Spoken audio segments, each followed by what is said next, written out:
Mesdames, Messieurs les ministres en charge de l'agriculture des États membres de la CEDEAO, Mesdames, Messieurs les représentants des ministres de l'agriculture des pays membres de la CEDEAO, Mesdames, Excellences, Mesdames et Messieurs les ambassadeurs, représentants du corps diplomatique, Monsieur le chef de la coopération de l'Union européenne en Côte d'Ivoire, Madame la coordinatrice du groupe des donateurs de l'ECOWAP, Monsieur le représentant du directeur du secrétariat du Club du Sahel, Monsieur le représentant du secrétaire exécutif du CIL, chers partenaires techniques, Madame la directrice régionale de l'agriculture de l'USAID, Monsieur le directeur exécutif du Hub rural, Monsieur le directeur exécutif du CORAF, Mesdames et Messieurs les délégués des États membres de la CEDEAO, Mesdames, Messieurs les organisations professionnelles agricoles, distingués invités, Mesdames et Messieurs.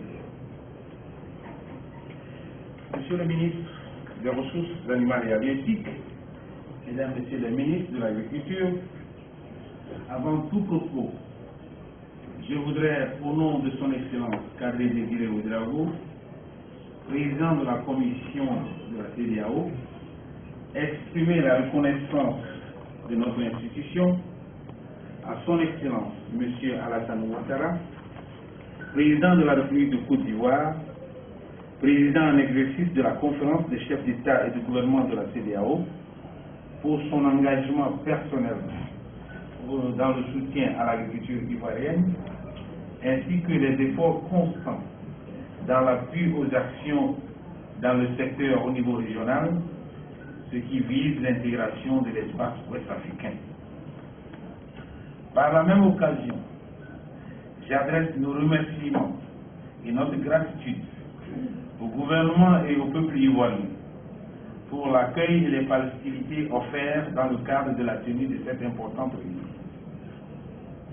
Mesdames et Messieurs les ministres, Mesdames et Messieurs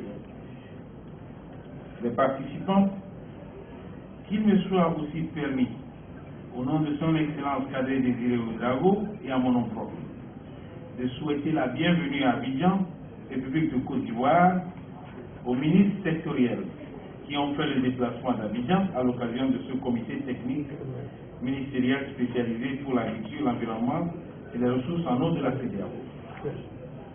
Conformément au traité de la CEDEAO, il est d'usage à la CEDEAO que pour toute question sectorielle, quelle qu'elle soit, que les ministres sectoriels soient dans un premier temps consultés afin d'obtenir leur quitus pour la faisabilité technique avant d'arriver aux instances statutaires de décision, en l'occurrence le Conseil des ministres statutaires et la conférence des chefs d'État et de gouvernement si nécessaire.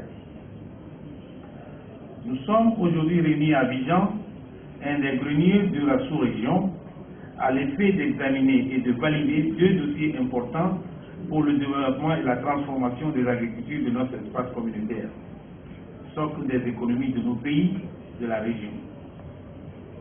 Il s'agit, premièrement, du document portant sur le cadre juridique réglementaire régissant la commercialisation et le contrôle de la qualité des engrais en Afrique de l'Ouest.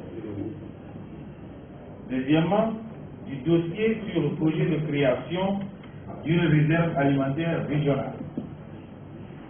Mesdames et Messieurs, nos experts se sont penchés sur ces deux dossiers au cours des 2 derniers jours et ont préparé à votre attention, Messieurs les ministres, un rapport que vous examinerez tout à l'heure.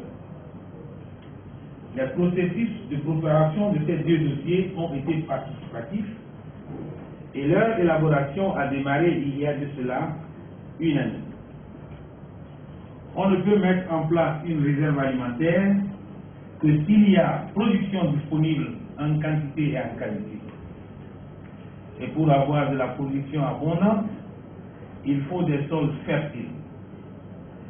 Vous conviendrez avec moi que les deux questions que nous allons examiner aujourd'hui sont donc intimement liées. Mesdames et Messieurs, D'abord, je vais parler de la nécessité de la création d'une réserve alimentaire régionale et la consolidation des réserves nationales où elles existent. Pourquoi changer de paradigme en matière de sécurité alimentaire et nutritionnelle? Depuis la décennie 1980, nous avons fait un recours sans contrôle à l'aide alimentaire, ce qui a permis de régler des questions ponctuelles et conjoncturelles, et il n'y a pas eu de transformation de nos agricultures. Au cours de la décennie 2000, nous avons connu de manière successive plusieurs mauvaises saisons de pluie qui ont toujours conduit à des insuffisances alimentaires. Ainsi, de leur caractère conjoncturel, les crises sont devenues des crises structurelles et permanentes. À ce titre, on note celle de 2004-2005 qui a frappé les pays du Sahel. Des dispositifs habituels de gestion des crises déployés avaient permis d'affronter la situation avec la contribution des partenaires et la solidarité régionale. Aujourd'hui, les crises alimentaires, bien qu'elles soient plus aiguës dans les pays du Sahel, semblent aussi être celles du monde et de nos jours, car de nos jours, le monde entier semble être touché par le manque d'aliments en quantité. Cette situation est liée dans une certaine mesure à l'avènement des biocarburants dans certains pays riches ou émergents, entraînant ainsi la réduction des stocks mondiaux de céréales. Alors que l'on recherche des solutions à la crise actuelle, plusieurs institutions spécialisées dans la question de la sécurité alimentaire et nutritionnelle, telles que l'IFPRI et la FAO, attirent déjà notre attention sur la prochaine volatilité des prix des denrées alimentaires. La situation est donc critique pour l'Afrique, qui non seulement est confrontée déjà aux conséquences de la sécheresse et à leurs dégâts collatéraux, mais aussi aux conséquences des inondations et des canicules exceptionnelles, et aussi aux demandes croissantes des grands pays. Mesdames et Messieurs les ministres, en 2006, en prélude au sommet africain sur les engrais et en collaboration avec la commission de l'UEMOA, la commission de la CEDEAO a adopté une stratégie de promotion des engrais dont l'objectif général est de promouvoir leur utilisation accrue et efficiente en vue d'améliorer durablement la productivité agricole. Cette stratégie régionale s'articule autour des objectifs spécifiques suivants. 1. Améliorer l'environnement physique pour l'utilisation optimale des engrais. 2.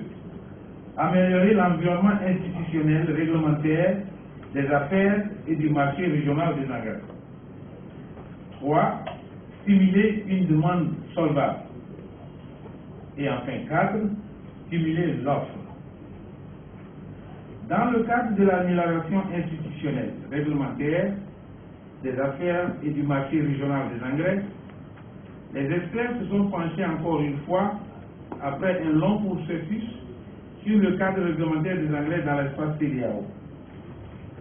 Mesdames et Messieurs les ministres, les experts ont analysé les documents qui leur ont été proposés par la CEDEAO et le président de la réunion des experts va procéder à la lecture de leur rapport, soumis à votre haute attention. Je voudrais donc, Mesdames et Messieurs les ministres, obtenir votre quitus pour que la réglementation sur les engrais et les propositions de la réserve alimentaire régionale puissent être mises en œuvre dans les meilleurs délais. Avant de terminer mon propos, je voudrais me tourner vers nos partenaires techniques et financiers qui nous appuient déjà dans ces deux secteurs clés d'intervention. Je les félicite pour leur engagement et leur demande de continuer à collaborer et à coopérer avec nous pour une meilleure coordination des activités dans la sous-région. Enfin, Monsieur le ministre, permettez-moi de vous remercier pour tous vos engagements multiformes dans la construction de l'idéal communautaire dans la mise en œuvre des programmes nationaux d'investissement agricole en vue de l'intégration économique régionale. Je vous remercie de votre aimable attention.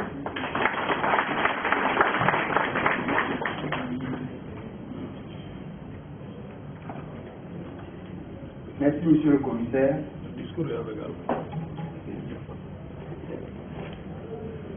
Monsieur le ministre,